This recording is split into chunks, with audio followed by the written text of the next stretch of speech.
ಸಚಿವ ಸಂಪುಟ ಸಭೆ ನಡೀತಾ ಇದೆ. ಜಾತಿ ಗಣತಿ ವರದಿ ಮಂಡನೆಯ ಬಗ್ಗೆ ಈಗ ಚರ್ಚೆ ಆಗ್ತಾ ಇದೆ ಸಂಪುಟ ಸಭೆಯಲ್ಲಿ. ಕಳೆದ 1.5 ತಾಸಿನಿಂದ ನಡೀತಾ ಇರುವಂತಹ ಚರ್ಚೆ. ಹಾಗಾದ್ರೆ ಏನ್ ತೀರ್ಮಾನ ಹೊರಗಡೆ ಬರುತ್ತೆ? ಈಗಾಗಲೇ ಜಾತಿ ಗಣತಿ ಬಗ್ಗೆ ಬಹಳ ಪ್ರಬಲವಾದ ವಿರೋಧ ಇದೆ.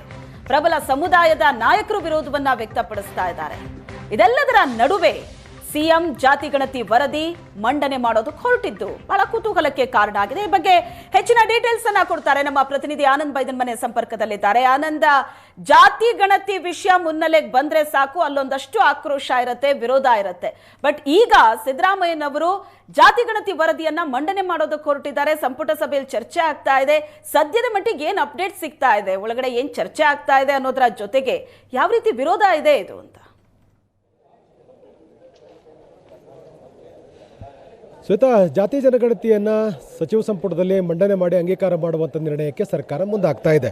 ಈ ಸಂಬಂಧಪಟ್ಟಾಗೆ ಈಗ ವಿಸ್ತೃತ ಚರ್ಚೆಗಳು ಕೂಡ ಮುಂದುವರೆದಿದೆ.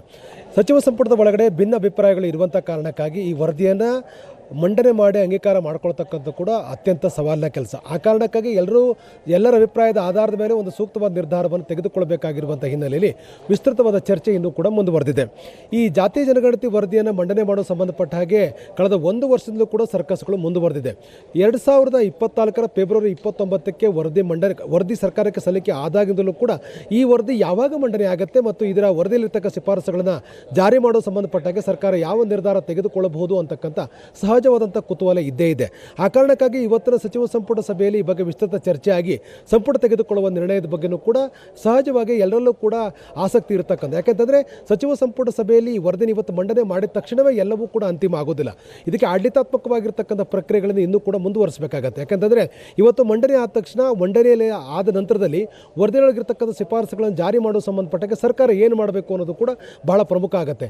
ಇದು ಕೇವಲ ಆಡಳಿತಾತ್ಮಕವಾಗಿರ್ತಕ್ಕಂಥ ವಿಚಾರ ಅಷ್ಟೇ ಅಲ್ಲ, ಬದಲಾಗಿ ರಾಜಕೀಯವಾಗಿಯೂ ಕೂಡ ದೊಡ್ಡ ಮಟ್ಟದ ಸದ್ದನ್ನು ಮಾಡುವಂಥ ಹಿನ್ನೆಲೆಯಲ್ಲಿ ಮತ್ತು ಇದು ಎಲ್ಲ ರಾಜಕೀಯ ಪಕ್ಷಗಳ ಮೇಲೂ ಕೂಡ ಇಡೀ ಚುನಾವಣಾ ವ್ಯವಸ್ಥೆ ಮೇಲೆ ದೊಡ್ಡ ಮಟ್ಟದ ಪರಿಣಾಮಗಳನ್ನು ಉಂಟು ಮಾಡತಕ್ಕಂಥ ಎಲ್ಲ ಸಾಧ್ಯತೆಗಳು ಕೂಡ ಇರುವಂಥ ಕಾರಣಕ್ಕಾಗಿ ಈ ಒಂದು ವರದಿನ ಜಾರಿ ಮಾಡೋ ಸಂಬಂಧಪಟ್ಟ ಹಾಗೆ ತರಾತುರಿಯ ನಿರ್ಧಾರ ಆಗಲಿ ಅಥವಾ ಏಕಪಕ್ಷೀಯ ನಿರ್ಧಾರಗಳನ್ನು ತೆಗೆದುಕೊಳ್ಳಲಿಕ್ಕೆ ಸಾಧ್ಯ ಆಗೋದಿಲ್ಲ. ಆ ಕಾರಣಕ್ಕಾಗಿ ವಿಸ್ತೃತ ಚರ್ಚೆ ಅಗತ್ಯವಾಗಿರುತ್ತದೆ. ಹೀಗಾಗಿ ಏನು ಚರ್ಚೆ ಆಗ್ತಾ ಇದೆ ಅನ್ನೋದರ ಬಗ್ಗೆ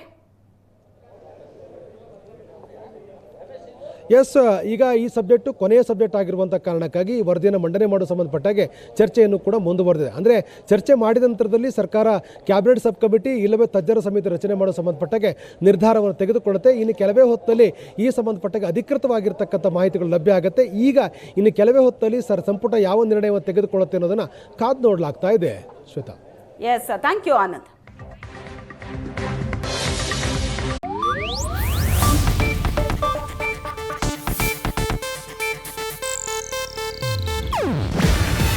ಇದು ಏಷ್ಯಾನೆಟ್ ನ್ಯೂಸ್ ನೆಟ್ವರ್ಕ್ ಪ್ರಸ್ತುತಿ. ನೀವು ನೋಡ್ತಿದ್ದೀರಾ ಏಷ್ಯಾನೆಟ್ ಸುವರ್ಣ ನ್ಯೂಸ್.